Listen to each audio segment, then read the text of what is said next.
Bonjour, j'espère que vous allez bien. Aujourd'hui, je vais vous lire dans la littérature en France depuis 1968, les renouvellements, la suite de l'autobiographie. Sixième partie. Ces mémoires politiques, très ouverts, sont aussi des souvenirs littéraires où l'on trouvera d'incisifs portraits des écrivains des années 1940-1960, notamment de Breton, Aragon et Éluard.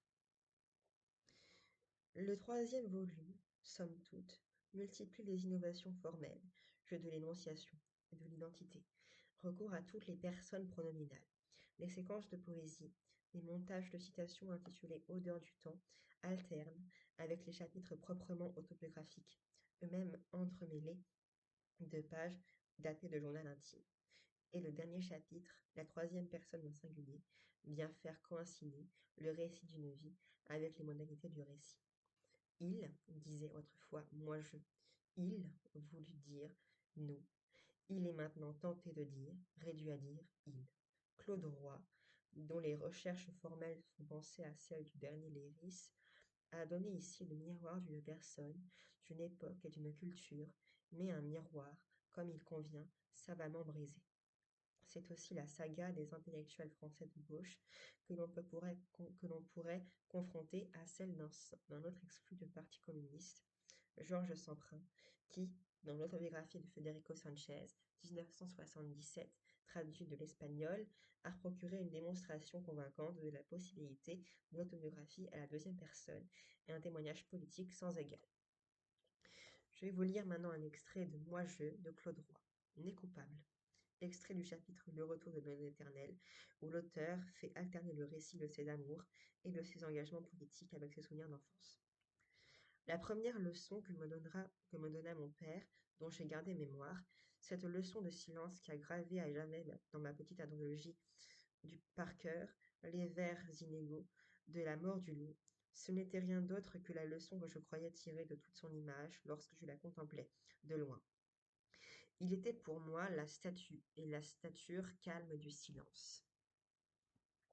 Il était grand, fort, pesant, taciturne, froid par maladresse, autant que par horreur de mouiller.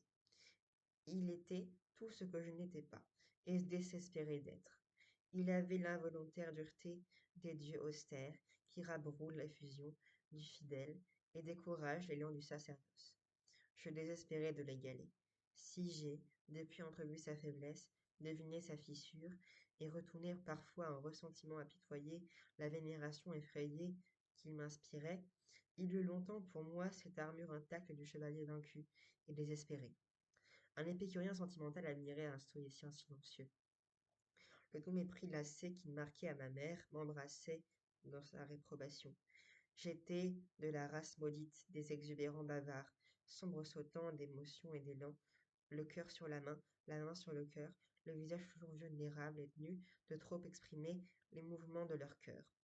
Il y avait de l'autre côté d'un abîme que je ne franchirais jamais les grands calmes, les hautaines citernes d'amertume et de silence.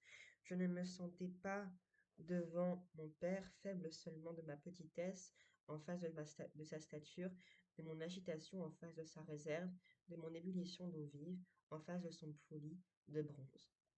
Je vous lirai la suite dans 4 jours. Merci d'avoir regardé. Au revoir.